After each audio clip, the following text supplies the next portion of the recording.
All right, welcome to the Pitch Stag episode 14. Oh man, we did it, Matt. We played in 2 Uprising pre-releases in one day. We sure did. It was a marathon. It definitely was, actually. I was a little burnt out at the end of the day, at the end of the night. At the end of the day, I Barely made wanted it to home. play more. I don't know what that says about me, but I was so tired.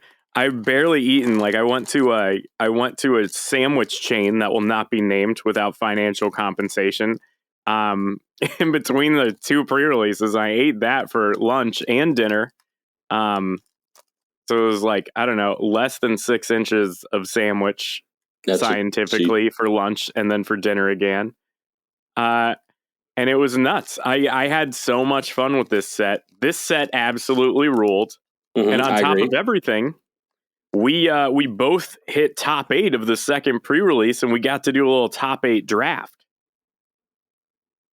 Yeah, absolutely. That was a lot of fun. And it actually was a totally different experience than playing sealed. It wasn't totally different, but what I mean by that is like your ability to construct a smooth engine machine of a limited deck is much better if you were drafting correctly. And apparently the table read everyone.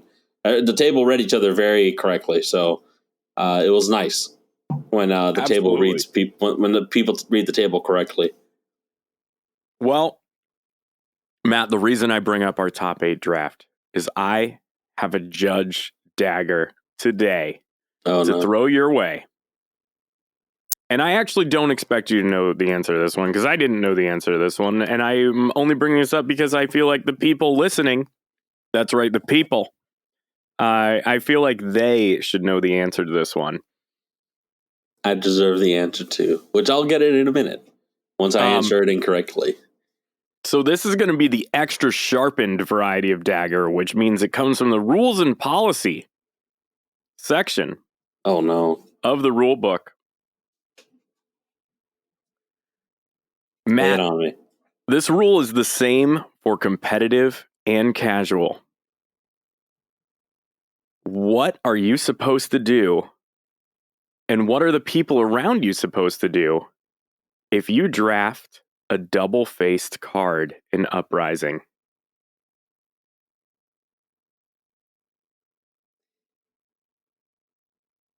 So I will preface my answer with that historically Flesh and Blood has not had any double-sided cards yet. But now it does. And if we were to answer this based on Magic, if we were going to compare it to Magic, Magic at one point required that anyone drafting a double-sided card must reveal it to the table. And that was mostly because every pack had a double-sided card because of the format that they were in at the time. Innistrad, the first one. Yeah. But over time, they added double-sided cards to packs in which it wouldn't be in every pack, right? You would just randomly open a double-sided card, occasionally. And they decided at that point you wouldn't need to reveal it. And I guess it was fair, or I don't know. Some people could argue it was fair or unfair, because the people next to you immediately got to see the information. You tuck it under your little pile there, and then it goes away. But now I actually had the experience of drafting Dromai, and my first 3 picks were dragons. So it was like, well, here's a dragon. But I didn't reveal them necessarily, but we did have this conversation at the table. I think we were under the impression that we didn't have to reveal them while we were playing the draft. So after we discussed, we stopped revealing our double-faced cards. However, if we're referring to a rules change, a recent thing, I believe that you should reveal them. So my answer will be that you must reveal a double-sided card when you draft it. Wow. No, that's wrong. Okay, so... Actually, that's funny. Yeah. It's actually very specific what you're supposed to do. And this is actually really cool. and I think it's important to spread this information because I didn't know this. It just happened to be like I was scrolling through like the most like popular judge questions on the Discord over the last few days, see which one I could really get you with. And check this out. When drafting Uprising, when you begin, before you even pick a card, you are supposed to begin your pile with a token. And when a player opens or is passed a pack that contains a dual face card, they cannot reveal or otherwise convey that their pack contains it. And when you draft it, you are supposed to do so by subtly sliding it under your card in your face down pile, which may include a token. Oh, that's very odd. Yeah. It's odd that the rules are asking you to perform sleight of hand, which usually is like a no-no. That's very funny. I mean, well, I guess like the real no-no in Flesh and Blood is like, you really shouldn't be like looking at, I mean, like obviously sometimes like, is this guy going to hurry up and pick a card? But like, you really shouldn't be looking at anybody else's pile. So if you're able to just grab one and slide it under there, then like nobody will be like, oh, what's going on with that sleight of hand, you know? Yeah, and honestly, right. I do that in Magic. Like obviously, like you're supposed to announce if you have a dual face. Yeah, any double side card. Like obviously, you announce it like when it's in the pack. But if I draft one, I slide it under my other cards. Yeah, I thought Magic actually changed that rule. You don't have to announce double sided cards anymore. Well, I haven't been, so that's good. Okay, excellent. But yeah, I've actually been doing this. I did it with a couple dragons in this draft before I pivoted into Icelander because it was wide open. Yeah, it was very interesting, that draft. But yeah, Droma definitely felt playable there. Yeah, absolutely. Gosh, I don't know, the draft environment, the sealed environment, these two things were so completely different and super fun. I feel like we could talk about this for a really long time, and I don't want to delay the music any further. What do you say we hit him with the intro, get back, and we'll get right into that recap? Let's do it. You're listening to the Pitch Stack Podcast.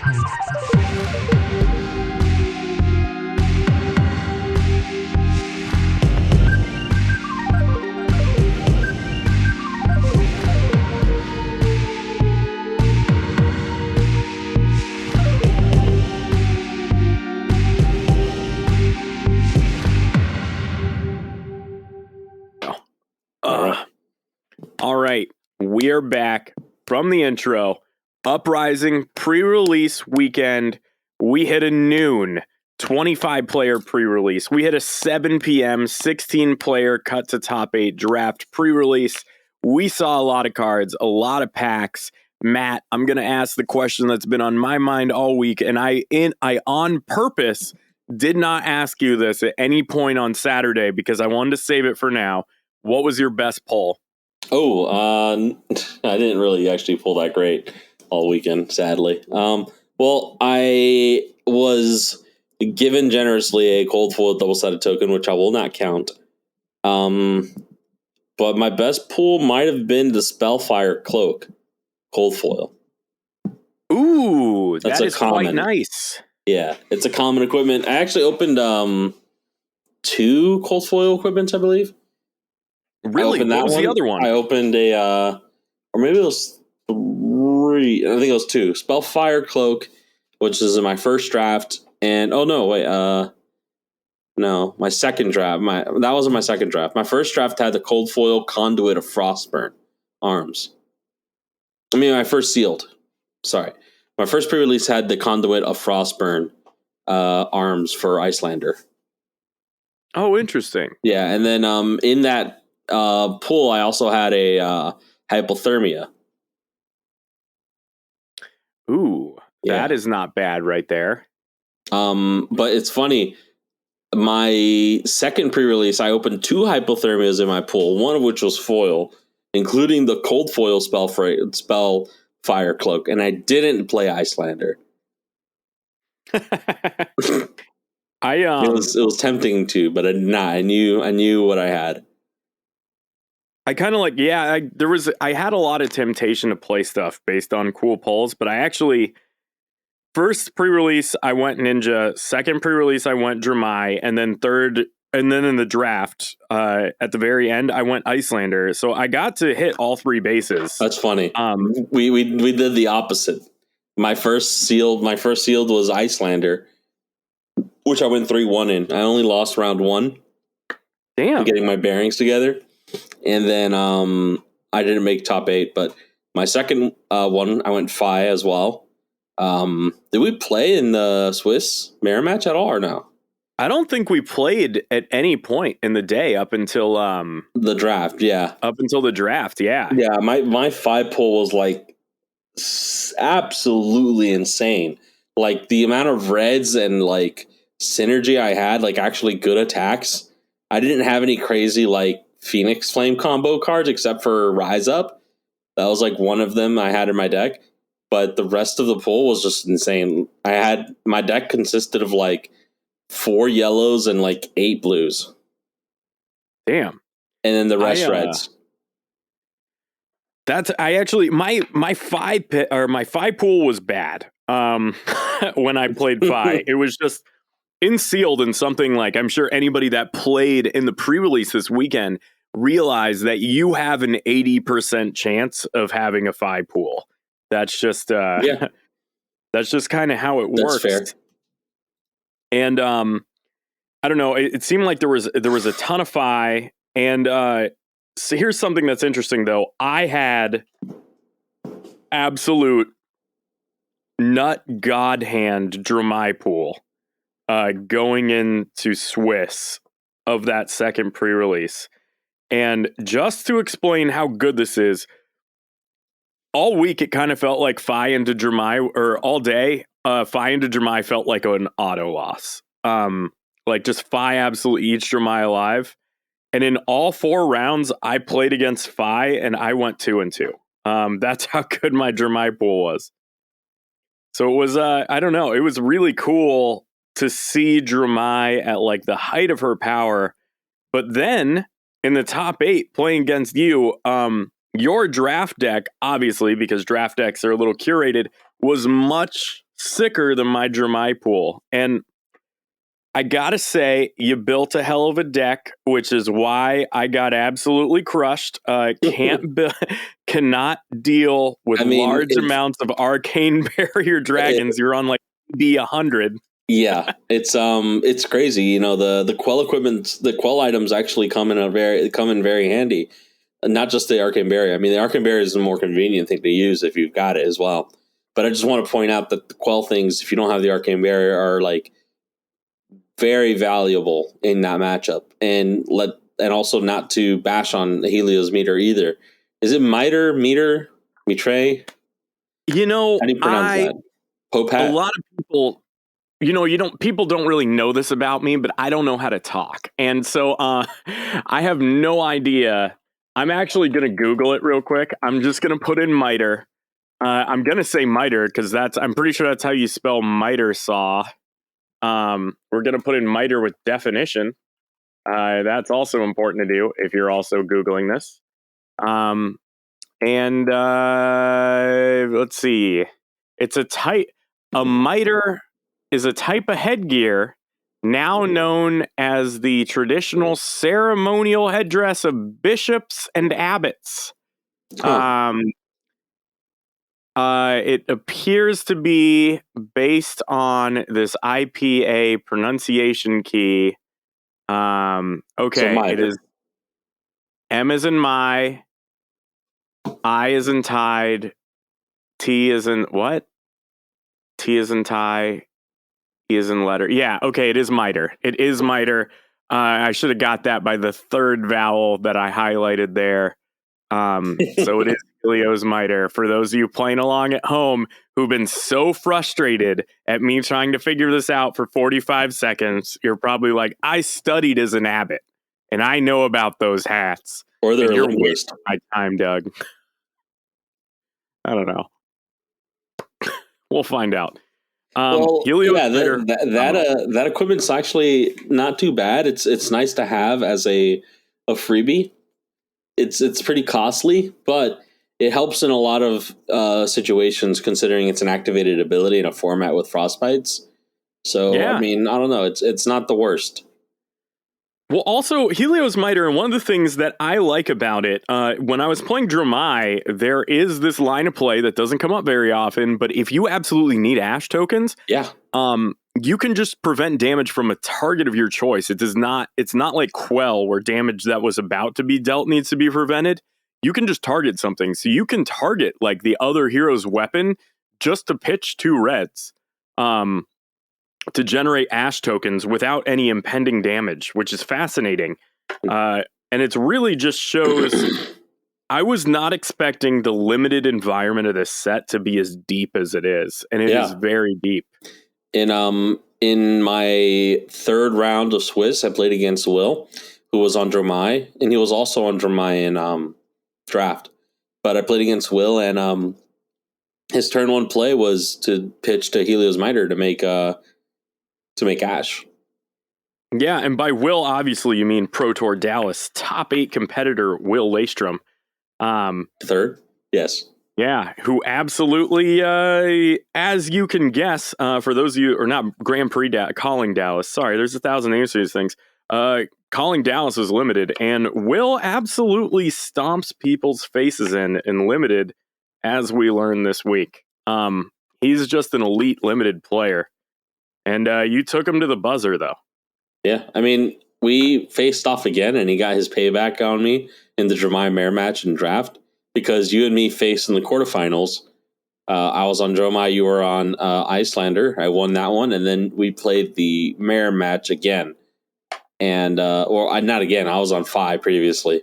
But me and Will played a Mare match on Dramai, and it was super close. Like, is an exaggeration to say the least. We were like the game ended where we were both at 1 life. I had a dragon in play. He had I think like 1 Ashwing. He had 2 cards in deck. I had 2 cards in hand and no cards in deck. And then he happened to have a 6 power attack, and I had 5 power in blocks in hand. So it ended very sadly. Yeah, there were a couple times where, and this is one of the things is like, it's so easy with those little Ash tokens under your dragons to, like, I don't know what it is, but it's so easy to forget that they have Phantasm, and then it just comes right up and bites you in the face. Speaking of, I don't think I would have gotten as close to winning that game were it not for my 6 poppers in my pool, in my draft pool. I knew I had to draft the poppers to make sure nobody could pop my own dragons, and it worked out. And it also helped because I played into the Mare match. I was on the back foot that entire game, so much so that, like, I believe I was at like 9 or 8 life, and Will was on like 18 life. But once I started ending his turns mid-turn with like his first attack initially, just blocking it with a Phantasm Popper and ending it, he had no foot. He didn't have the stilettos to save his action point. So I was able to end 3 of his turns abruptly. Ooh. Yeah. That is a hell of a thing to happen. I had there were a couple games where I was real close against Fi on Dramai, and then like they just got that popper right off at the right time, and Fi is such a great tempo that you just can't come back from that. Yeah, it's tough. You really need to keep your stilettos, and I mean, you can't play around people having poppers, but you can at least be prepared for it if you got the equipment. Having drafted Mirage Eye helps as well, or Chromai, both of which were in my pool. I had 4 dragons, which were which was it was Chromai. It's hard to memorize them, but I've been doing a pretty good job. Mirage Eye, Chromai, Temai, and well, the one that kicked my ass you had was Kyloria. Yeah, that was the 4th Kyloria one. Ruined any chance I had of beating you at that game. Kyloria is, if not even exaggerating, Kyloria is a snatch dragon. Yeah. I mean, with Go Again. It's literally with Go Again, correct. Yeah. That also absorbs an entire attack next turn to get rid of it. Kylori is nasty. I actually was not playing a lot of dragons in my Dramai build. I did have my sickest pull. I did get a Marvel Yendurai. That was rad. That was beautiful. Because green is my favorite color. Dragons are cool. It really all came together for me. But I didn't get to cast it once in 4 rounds, which is real sad. I marked off like a little card. I like double sleeved it and set it to the side, and I was like, can't wait to put you on the board. And it just never happened. But this is unlimited. I mean, this was sealed, right? Yeah, this was in the sealed rounds. Yeah, all of my Fae wins, like honestly, it was like they're kind of a blur because the games ended so quickly. Yeah, I almost didn't like. I don't remember playing half the turns I played. I don't remember. They all were either just like 11 damage or like 17. It was absolutely kind of just like I don't know. I just play the card. You know, it's not as simple as I'm making it sound, but the deck is pretty simple. It plays itself. It has some pretty interesting lines in terms of like the way you order your turn around. But generally speaking, it's a pretty brain dead like strategy. Fragile, of course, but it is very, very consistent and strong. Absolutely. Yeah, Fi is insane. And I went 1-3 at the first pre-release. That's right. Don't listen to my strategy or anything I had to say. I got #exposed. You know what I learned after my second brutal loss in the Fi mirror in a row is that if you are playing in a Fi mirror, don't go first. No, don't go first. I won those dice rolls too, so it's on me. That is not something I can put on anybody else. But my God, I learned from my predecessors to not do that. Luckily, I didn't play Fi at the start of the day, so I had to hear all the. I had to hear everyone talking about how you're supposed to go second all day. Well, that was so my second match of the day in the pre-release was against Pro Tour competitor John Owens, who we previously had on the show. And John absolutely smoked me, but it was close, right? Like he was on 4 life when it was over. And as soon as the match was over, I was like, I feel like I probably should have gone second. And he was like, yeah, that does. He was like, we just immediately both discovered it at the end of it. And then from there on, it was like, oh, that's the meta. But I was like, I'm going to play one more game to make sure that's how this works. Because I never learn anything the easy way. That's for sure. Yeah, I mean, it's really crappy when you think about it. Like, when you just think about the way the deck plays, yeah, it's like if you go first, this is the turn. This is like pretty much the only turn your opponent is like, okay, I'll block actually, right? And then they block. You take one. This is what happened when I went second in my Fae matchup in Swiss. Go second, block everything, take 1 damage. Okay, cool. My turn now. Now you can't afford the block because you won't have a turn. Yeah. So now you just take a fistful of damage, and you're at 5 life, and then you have a full hand. You put your opponent down to 5 life, but guess what? Now it's your opponent's turn. And you're at 5 life, so you're blocking now. Yeah. That was like John was telling me that he had a match where he got off 19 damage and had, which from what I understand is the absolute nut draw for 5. Like you can't get more than 19 damage per turn. And of course it also depends on your equipment as well. The best I've had is 17. But his opponent was on 20 life, so he just took it and then killed him the next turn. What? Because the Fi matches it's an insane race, apparently. That's hilarious. Yeah, right. That's worse than back when Briar Tales of Aria draft, where Briars would just attack each other, no blocking. Yeah. And this deck did Fi kind of does feel like Briar, like maybe not as broken. But it's the fastest deck in Flesh and Blood right now. Absolutely. Classic constructed, that deck is so fast. That is a turn 3 kill against almost any hero. And you've got to slow it down big time. 100%. And I think Fi is immediately a huge part of this meta going forward. I think Oldhim's definitely going to play a role in stopping that. The Bastion, the Stalagmites, going to be just on an absolute tear against Fies. Like, it's going to totally ruin his day. Additionally, like, I don't know. It depends on the Oldhim build. Now that I'm speaking it may be more valuable to play Rampart, but that's just for damage's sake, right? Just for straight up controlling their turn, it may turn out that Stalagmite's better.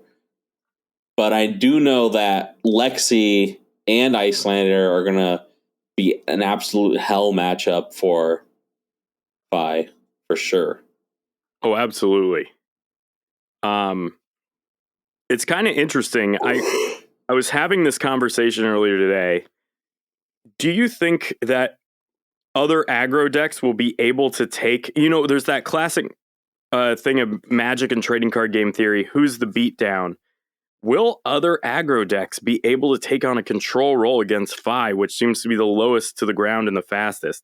I think it'll be a 50-50. Like, if I were to play Viserai into Fi, it would depend on my draws, who's going first, and pretty much those two things. Just the way you're drawing and who's going first. I do have some plans like for teching against that, but generally speaking, I think Fi probably is favored. But something like Viserai, who doesn't really play well into the rest of the meta right now, of course, at least considering Prism existing, now Dromai soon enough, and the Guardians, the rest of the Guardians is going to be very tough. But into Fi, particularly, I think that I can afford to take 15, 17 damage and pressure just about as much damage on the following turn with fewer cards. Yeah, so absolutely. I can afford to block a single card, and I have better blocking equipment as well. So that's definitely something I'm considering. I think the new crown is going to play a massive role in the aggressive matchups for Viserai. That crown's going to definitely help me fix my hand, and it's going to help me block more damage immediately. That's interesting. I didn't even think about the new crown in terms of how it helps you. Obviously I was thinking about that, but in terms of like what a great advantage it gives you in that Fi matchup. Absolutely. And not only that, but I think that that's all you got. My rated first mythic mega rare for this set is going to be in my sideboard, especially for Fi. Oh yeah, absolutely. Because I got to replace the card. I still get a block. I still get to block an attack. Right, it's a valuable defense. Block one of the 2 power attacks to come at you. One of the buffed up Phoenix Flames for 1 or 2, and then draw your card back. Absolutely. Yeah, it's I don't like to think about it as a Prism player. Although it's a yellow card, so you're definitely probably going to consider running that card somewhere. Yeah. So the nastiest play I had happen to me when I was on what do you call it? When I was on Fi, was I had somebody turn 1 strategic planning me, which is putting action card +0 from graveyard on the bottom of deck. Yeah. So I started. Yeah, so shout out to Alex Enslow if you're listening for that play. So yeah, we started out turn and just Oh, yep. There goes my Phoenix Flame. It's been put out. So, and the reason I say that is because this was my answer at the end of the day, but the answer has changed. Matt, did you come out of these pre-releases and these games?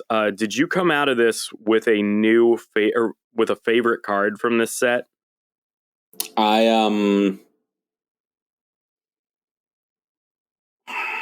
In terms of just playability, or like just like I don't know, in terms of in any way whatsoever. And I know this is like, obviously for me it's a softball question because as we speak I'm sorting like my pre-release haul. So I have the cards right in front of me. But did any cards stick out to you where you're like, I really like this card? This is probably my favorite card from this set. What I'll give you is since we did kind of have a similar discussion last episode, what I'll do is I'll tell you my favorite card for each hero. Okay. Yeah, what I felt was like the strongest, or the card that made like the most impact in games. So for Icelander, the card I feel that has the strongest, greatest impact is the one cost red. No, sorry, the one cost. The one cost blue and red. Arcane damage ice bolt. I'm sorry. Or that, or the blue cold snap. Yeah. So essentially the bolt is like on the perfect. I had this discussion, is like it's the perfect rate for like playing things with Icelander is like 0 or 1, right? On your opponent's turn, or even on your turn. On your turn you want the reds, on your opponent's you want the blues. In your arsenal. But you pitch a blue, you play that bolt for 3 damage, and then you staff for 3 damage. And then on your turn, you're pitching the red for like 5 damage, I think. You're playing the red for 5 and the staff for 2. So it's still 6 damage. And you can also play Cold Snap on your opponent's turns and draw a card out of Arsenal. Yes. Which, I don't know, it made... it's weird because it kind of... I mean, obviously Cold Snap isn't free. It's a 1 cost, but it kind of seemed free, right? Yeah, for sure. I mean, it replaced itself as far as your pitch went. It got you a brand new card. So if you were going to plan on having, some modicum of a turn, you could play this in between your opponent's actions, give them a frostbite, draw a card, have 2 resources up for the Waning Moon, and stop your opponent from going as wide, take a little damage, and then moon them right before the turn ends. Then you take your turn, play your action, moon them again, and then Arsenal blue card, pass. One of the most impactful things playing against Icelander that hurt me the most, this is what got me my first loss at the 4th round of the second pre-release on 5, was playing against Icelander, and the one card that gives you 3 frostbites, the 0 cost. Oh, yeah. Yeah, that I don't remember what it's called. It's not, I don't know. What is it? Is it her specialization? No, because that one's the double X. Yeah, he played that one against me as well. So the way I responded to that one was interesting. But it boiled down to being at less life and having a yellow respite, gaining the life and preventing 3. So I prevented essentially all the damage it would deal because he paid X's 2 into it and gave me 4 frostbites, or 4 frostbites. I believe that's the number. Maybe I misread that card. I got the one from, you know what? I feel like we actually misplayed now that I'm thinking about it. What's the name of that card? It's Icelander Specialization. So I got 1 from playing it from Arsenal. I got 1, and then it's double X for the cost. So I ended up playing it for 6.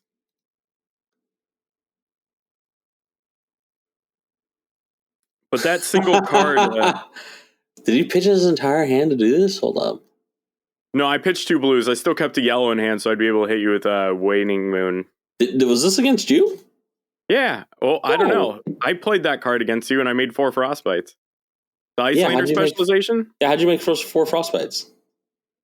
So 1 from it coming out of my arsenal from Icelander's ability. No, and then it's elemental. By pitching 6. It's an elemental. It's not an ice.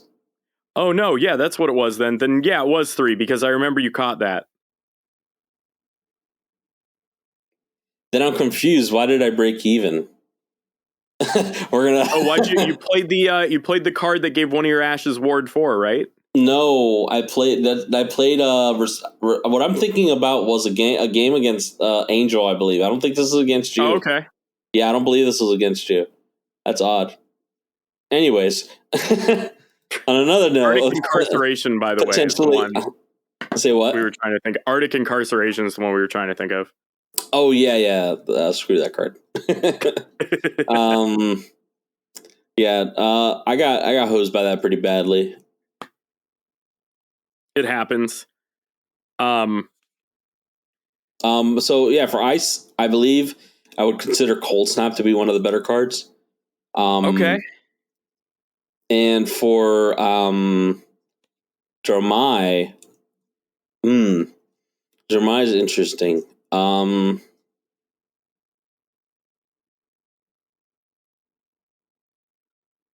Feel like Rake the Embers for sure. Yeah. Or my personal favorite was Dunebreaker Senpai. Yeah. I know Senpai or Pi or whatever, but I always called it Senpai. Senpai. Yeah. That's a great card. It's something I need to Google. That card was amazing. Or Ember Maw Senpai, great. Rather. Ember Maw, the big one. Oh, yeah. That red one's an 8 attack. I actually hate drafted it just so I wouldn't have to deal with it in our draft. Okay. I got to think about, yeah, I think those are good ones. Did you have a favorite Phi card?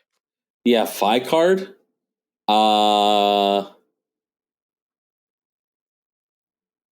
They all just come and go out of your hands so fast. I actually am trying to remember the name kind of the almost one do that the was same my favorite. I'm going one that is my favorite. Searing Touch is really cool.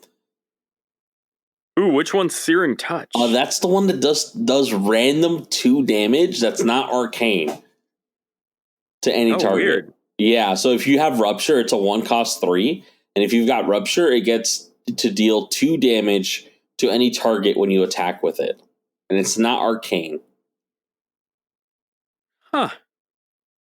Just 2 unpreventable damage. Good. Or not unpreventable, but you know what I mean, like not can't block for it and you can't arcane barrier it. You're gonna have to use actual prevention effects. I'm trying to remember the name of this card, and I don't know why I can't find it here in my pile of Draconic Ninja cards, but it's if you have played a red card this turn, it gets Headlong. Yes, I was just thinking about that one too. That one's a lot of fun. That one's a lot easier to pull off than most. Because there's that weird line of play where you can break the chain, so that your Phoenix Flames go to the graveyard. That's what it is. It's let's see. There's Stoke the Flames. That one is sick. And then what's the other one? Inflame. Okay, Flame Call Awakening. I'm so sorry. That's the name of the card I'm thinking of. It is a Draconic card, which is why I couldn't find it in my Fey pile. So it reads, when you attack with Flame Call Awakening, if you played another red card this turn, you may search your deck for Phoenix Flame, reveal it, put it into your hand, then shuffle. So there were a couple of these effects that they looked for a red card you have played this turn, and it just set up these crazy turns like Blaze Headlong. If you've played another red card this turn, Blaze Headlong has Go Again. And there's actually this whole entire like Inflame's another great example, but there's this entire sub meta to playing Phi where you can just break the chain to keep getting your Phoenix Flames back, to keep these cards going. And it just set up some of the most devastating turns because you've already gone wide. And it's such a major skill point of Fae is knowing when to break the chain. This deck was so deep, but I loved it very much. That seems interesting. I don't think I ever got a chance to do that.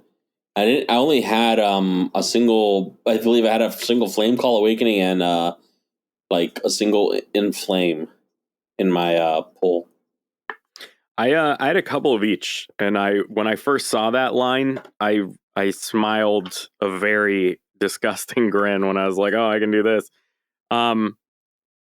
So I'll go through the other two heroes too. So my favorite Dromai card, is probably Sweeping Blow. I really, really, really, really like the idea of an illusionist attack that doesn't have Phantasm. I think that's so cool. Like, every illusionist attack printed up until this point had Phantasm. And so now we have Sweeping Blow, we have Dust Up, and both of these are non-Phantasm cards. Billowing Mirage, another one. So finally, Illusionist is getting fair costed attacks. Like, for instance, red Sweeping Blows 1 for 3 with Go Again. But when you attack with it, you get to create an additional Ash token. So actually, they're finally giving Illusionist rate cards. Yeah, that is pretty on rate. Where they've all been undercosted, like ridiculously fragile cards before. There's now legitimate attacks, which is very cool. Especially the art for Sweeping Blow is really cool. There's like something Assassin's Creed-y to it. And, I get that vibe as well. That's pretty dope. So that's my favorite Dromai card. I think that's really cool. My favorite Icelander card is probably a little underwhelming, but it's Frosting. Specifically Red Frosting. The idea of 3 arcane damage for 0 feels great. Yeah, I mean, it's just a zap, essentially. Yeah, it's a free zap. Which is just phenomenal. Freeze zap. Yeah, freeze zap. Oh, that's great. Because it is an ice wizard card. That's actually, that's really good. That's amazing. Let's see. I'm trying to think of like cool pulls I had in general. I did get the Quelling Sleeves in cold foil, which all of the little flowers on the pattern are cold foiled, and it ended up looking really, really, really cool. Ooh, that's nice. Oh yeah. I got really lucky. I ended up with a full foil set of the Quelling. So I got the Quelling Slippers and Robe and Rainbow foil, and then the cold foil. Yeah, I didn't check whether I got a bunch of those foil. I did separate everything already, but I didn't pay attention to whether... I know I have a foil robe and like foil sleeves maybe, but I don't know if I have the slippers. The foiling on the Robe and Slippers are god tier. Really, all 3 of them are. Like, they're just cool cards to have. I pulled a Frightmare in one of my pulls, but I never played it. Interesting. That is the extremely powerful illusionist attack, correct? Yeah, only if an illusionist attack action card you control have been destroyed by Phantasm this turn. So it doesn't block for anything. So it seemed pretty difficult to actually make it work or be good at all, really. Yeah, it's I mean, if you can attack with it, by God, like you're turning this game on its head. But yeah, it seemed like a pipe dream, so didn't bother. Yeah, it does definitely seem like a pipe dream. There's too many conditionals to get it going.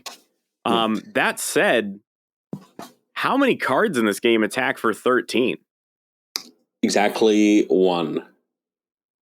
And then additionally, exactly 1 card attacks for 14. Ooh, which one? I know it's a Guardian card, but you'll have to remind me which one it is. Pulverize. Oh, yes. Pulverize. So I don't know. Frightmare is weird. They seem to be pushing like this build of like keep baiting you into breaking my Phantasm so that you'll pay consequences. Like, there's so many cards that like give you a benefit to Phantasm, but this card seems to be the only huge a benefit to having your Phantasm broken. But this card seems to be the only one that has a huge payoff. And it's very conditional, especially for a 3-cost card. It's just, it's weird. I feel like there's a few cards missing from this design space. Maybe it was a little too powerful to continually punish your opponent for breaking stuff with Phantasm. I mean, they already have tons of stuff like that. I mean, they just added a few more, but they had some of the other stuff previously even from Everfest. They had the Aura that makes the shields. They had the Mirage that makes lets you put a 0-cost Aura into play. The one that lets you make a shield when it pops. Of course, Miraging Metamorph that just straight up makes a clone of any Aura in play you have. So, yeah, that's true. I mean, like it's just weird though. It's a weird design space to make your opponent pay for popping your Phantasm. Yeah. I don't know. I felt like a payoff was missing. Like, I mean, you look at a card like Ghostly Touch, which is obviously the Illusionist legendary for this set, that keeps getting those counters as your Phantasms get popped or things get destroyed and broken. And it's just, I don't know. There's something about this design space that as an Illusionist player, I haven't been able to sit down and say, okay, this makes sense to me. Like, you're constantly playing around getting Phantasm popped, and you're never trying to bait your opponent into it, I guess, is how I would put it. So I don't know. It's weird. It doesn't seem like any of the payoffs are good enough. It's an interesting You know point. what I'm saying? That's why Frightmare is such a weird card. Yeah, I don't think it'll ever see play, to be honest. I'm going to try it. So long story short, we're going to jam this one in. But additionally, who's your favorite dragon? My favorite dragon? Yeah. I got to go with Falkor from the Neverending Story. Isn't there like a whole like a Falkor? I don't know. I never watched it. I don't know. He's the luck dragon. He's a dog. He kind of looks like a Maltese, but he's also a dragon. I know what it looks like. I've just I've never seen that movie. Yeah, it is weird. It's a weird movie from a weird time. My favorite dragon though is one I did not pull. I've got like all 4 dragons I pulled in my hand right now. I think my favorite dragon is Necrotol. Is that his name? No, that would be the magic card Necrotol. 4-mana, 2/1 first strike, destroy target non-black, non-artifact creature when it enters the battlefield. Well, don't I look like an idiot? No, Necria. Necria, that's the one. I knew it started with neck. So I like the design of this card so much. There's a reason it's a 3-costed dragon. I think it being 3-costed in a deck that wants reds might end up being the reason it doesn't see play. But I like this design so much where it's so difficult to kill. And then it's got 7 health, but anytime it takes damage, it gets a -1 counter. And then you create an Ash token. And then, but it also happens whenever Necria deals damage. So in general, the way this card works, at the very least, you will likely get 3, maybe 4 Ash tokens out of this, and then you'll be sending the other thing is like this card attacks for 4, which is over any standard blocking rate. So you'll be able to create a whole bunch of Ash tokens, get in chip damage.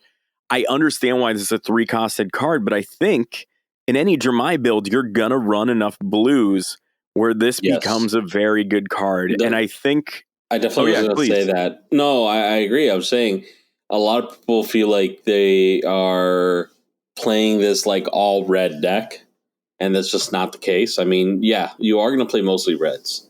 and sometimes those reds are going to get pitched.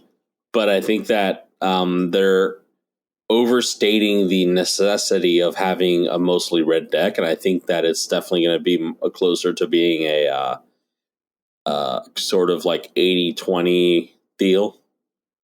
Yeah. Yeah, I think so too. I think it's definitely an 8. I mean, I think it ends up looking a little bit more red heavy than Prism does on the yellow-blue ratio.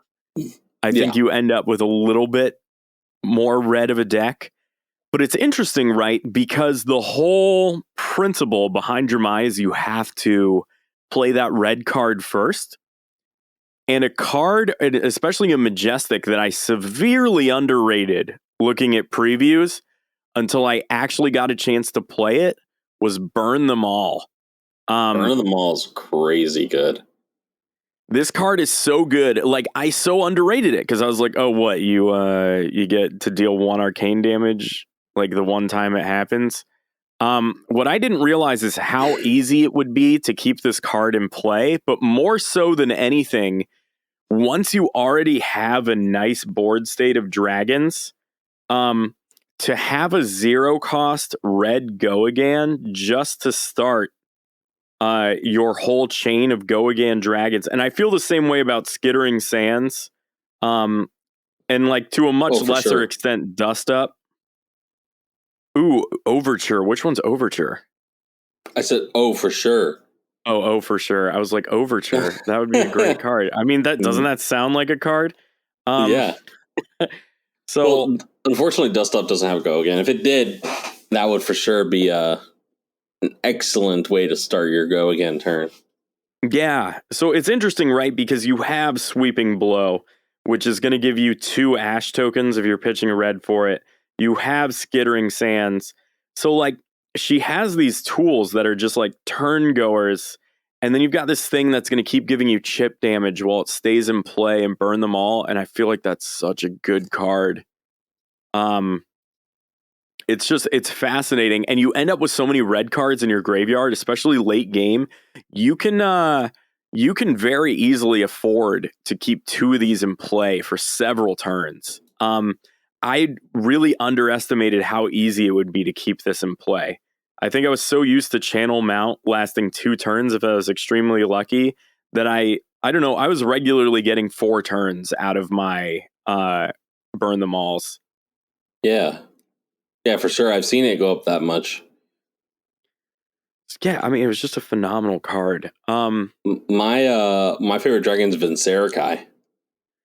Sarakai. Vincerakai. Vince Eric I. Yes. Vincerakai. I just like the name. I also kind of like his design, right? The in general art of Vincerakai, I feel like matches up with the philosophy of him. He's a 6 attack draconic ally with 1 health. And whenever he hits a hero, he does 3 additional arcane damage. But his art, the man is all beak. Like, he looks like a toucan, but I think it makes sense because that's where, like, it's just everything up front. Party up front, Vincerakai, burn, burn, burn.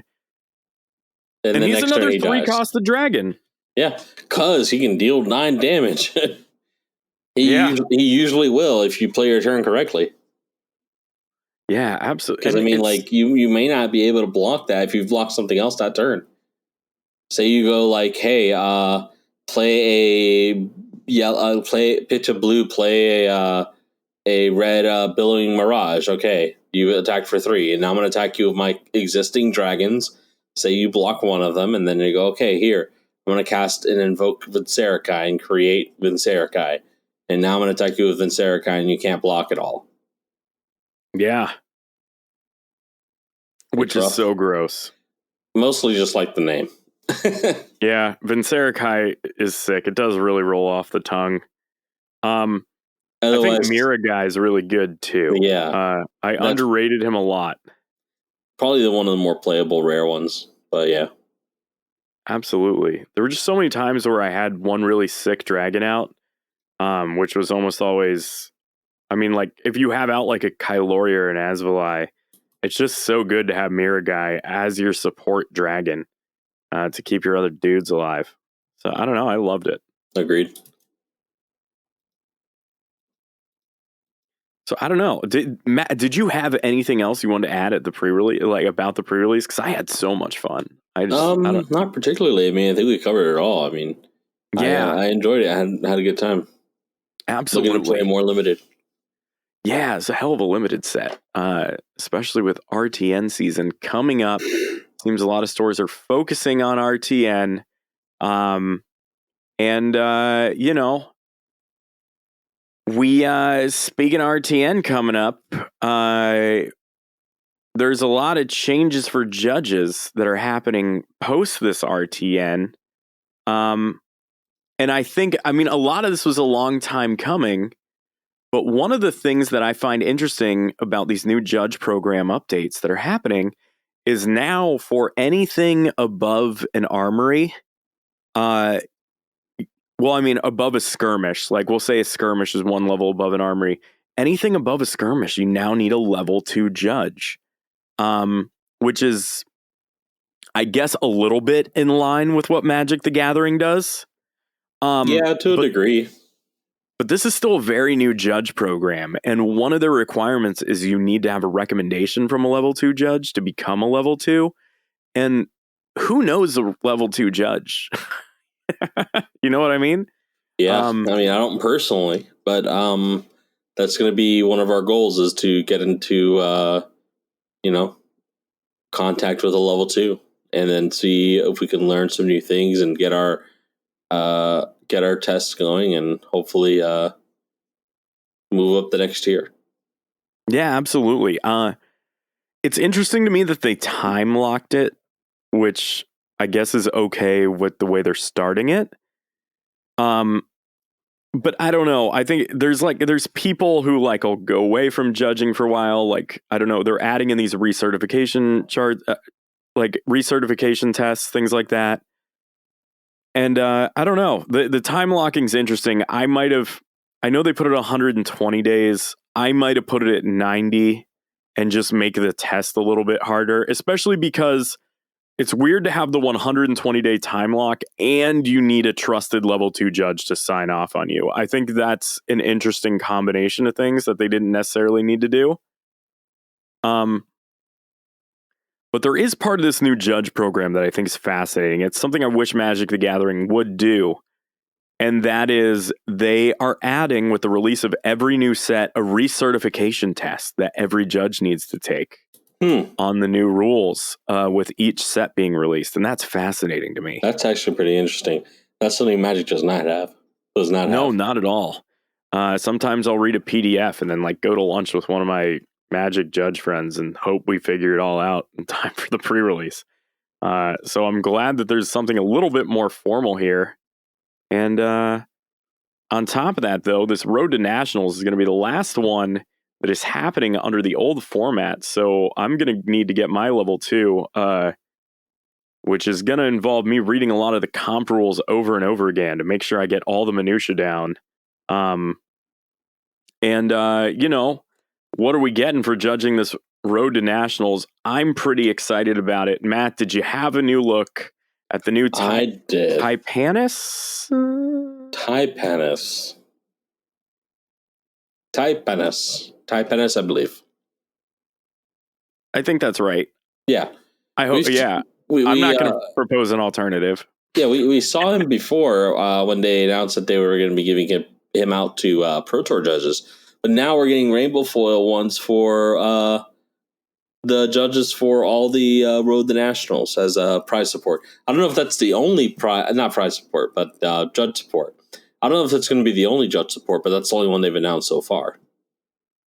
Yeah, I don't. Maybe they're because judge support was so fleshed out over these last few things. Maybe they're trimming it down to kind of encourage stores more to be like, hey, you got to throw some store credit or some stuff the way the judges, without the judges being like, I don't know. It's weird because it feels weird to walk home with a playmat and a whole ton of promo cards and then still be like, hey, could you throw me a booster box too? Which is absolutely what you're supposed to do. But I can see how store owners that aren't familiar with how the process works would be like, oh, well, that's a lot to give away. You know what I mean? Yeah, well, I mean, it's not like they were giving any of their own personal things away. Absolutely not. Yeah, they've given 0 of their things away when you start from just promos and playmats. I've given away all of my time to the store, So, but yes, I understand the perspective of the person looking at you with playmat, promo, cards, and whatever else. Yeah. So I don't know. It's interesting. I wonder if there will be like a special judge, Matt. There has been at most large tournaments before. I know they've kind of like slimmed down on it lately for a lot of things, but I'm curious to see what ends up happening here. Certainly. And I guess really our only other big piece of news this week is, and my God, I think these are going to be expensive, Matt. I sure hope the History Pack Black Border HPBB. I know they have a different word for it. I forget what it's like. The Black Border History Pack. I know they have a word for it. But it releases July 1st in Spanish, Italian, Dutch, and Black French. Black Label. Black Label. Dutch is like a fascinating choice. Yeah, not German. Yeah, I thought for sure they would do German. Different, if you're familiar, but Dutch and German aren't quite the same thing. No, they're not. Well, so it's interesting. Like, there's a small step from English to German, and there's like a similar small step from German to Dutch, but English to Dutch is a massive leap. Yeah, if that makes sense. I mean, you would need to know German. Like, it would just kind of make sense that way, unless you started off knowing Dutch. Like, it's definitely, I took German a long time ago in college, 2 courses of it, and I don't really understand it because I kind of forgot a lot of it, but I can read a sentence and be kind of like, oh, okay, I got the gist of it, But if I look at a Dutch sentence, I'm just like, I have no idea what the hell I'm looking at. I don't know what any of this says. Yeah, the vowels stop making sense when you get to the Netherlands. And I say this as somebody with a Dutch last name. That we use letters in ways that you haven't seen before. That's how I describe it. So yeah, I'm gonna try and actually. I mean, Dutch words are usually like if you're an English speaker and you've never read a lot of Dutch, Dutch words are always hilarious. I'm sorry, they just are. They look funny. There are a lot of funny sounds like that you just don't use in English normally, and they sound goofy. And I would love to pick up some Dutch cards. I think that would be awesome. Yeah. For me, it doesn't depend on the translation. I got to see what it looks like. Magic has had a lot of translations in their time. A lot of sets have various translations to release. And there are a lot of funny sort of like Easter eggy ones. If you're familiar with like French Horde Brutale, Chef de Horde Brutale. It's a brutal horde chief from. Okay. I was trying to think of like which one that was off on my head. That was one of my favorite ones from whenever that came out. I remember opening packs of Fate Reforged in French, and it was opening a mythic Chef de Horde Brutale. That's amazing. Or just eventually they're gonna have to do Japanese and the other Asian languages as well. And then those are definitely going to be the ones we're truly sought after. Well, I think it's interesting, right? They stuck with Latin script languages. True. I think it makes it much easier. They already had those designed for their fonts and stuff. Well, that's like even in Magic the Gathering, right? They never really started printing cards in like Arabic or Hebrew or any right to left reading language because it would mess with the whole formatting of the card, which I think is interesting. Mm-hmm. There are very limited edition Arabic and Hebrew cards that you can get for Magic the Gathering. Yeah. But one of the things that I collect, especially because they're just so rare, you almost never come across them, are Cyrillic Magic the Gathering cards. Cyrillic? Just the Cyrillic cards are so rare to come across, which is the Russian alphabet. Oh, and they're you just never come across them. They're on the other side of the world. Like there's not a lot of like exchange between the cultures really, just because of the distance. Yeah. And so whenever I can find them, I pick them up because they do print booster packs in that. And I think Cyrillic Flesh and Blood cards would be really cool. I'd love to pick some up. Cyrillic language looks sick on Magic cards as well, and any just for TCG. I have I had a penchant for back in like just when I would just buy. I mean, nobody holds these like foreign language boosters anymore. I know Cool Stuff used to very frequently. Hardcore back in the day. Correct. So I used to randomly just open like cool packs I saw. I was like, you know, if the standard set, they would get in German, they would get in Japanese, they would get Korean, they would get Russian. And I would be like, okay, well, let me get 3 packs of German, 3 packs of Russian, 3 packs of Japanese. And I mean, you should just go through my stuff because I randomly have like Russian, Japanese, sometimes German cards, Spanish. I have like French and, you know, just all the languages randomly, like sometimes assorted in my bulk. Like I have a Russian, what is it called? Second Harvest. Oh, cool. From Shadows over Innistrad. That's a cool one. Opened a Russian Karanos a long time ago, but I sold that. Oh, Russian Karanos. Okay, that would have been sick was as a really hell. cool one. Yeah, I know. I wish I still had it. I know who I remember my friend at the time I sold it to, but he doesn't have that one anymore. Oh, that would be so cool. Well, so I'm glad you brought that up, though, that nowadays in Magic the Gathering, foreign language cards are not as valuable as English cards. And they're not really sought after, yeah. Yeah, so they used to be super sought after. Like having Japanese cards used to be super cool. So I would like, before we end the show, to present my theory on why that happened and to explain why I think it's a great idea to pick up Black Label Flesh and Blood cards. So one thing that happened in Magic the Gathering is that a singleton Highlander style format, if you're unfamiliar, called Commander or EDH, where you run one of every single card, became the predominant format that was played in Magic. And it's a very casual format. And a lot of this is you having to show cards to people that aren't familiar with them, and they have to read them. So if you look at Magic 6-7 years ago, when foreign language cards are popular, the predominant formats were Standard, Legacy, and Modern, which are 4 of formats. And it'd be very difficult for you to track down 4 copies of foreign language card. However, because these formats were very much like solved metagames constructed, people knew what cards to expect, you very rarely had to play a card in another language and then explain it to somebody and what it does. And with Flesh and Blood, it's very rare for you to explain to anybody that's not a brand new player what a card does. Like, people are expecting cards. Chances are you have 3 of them in your deck.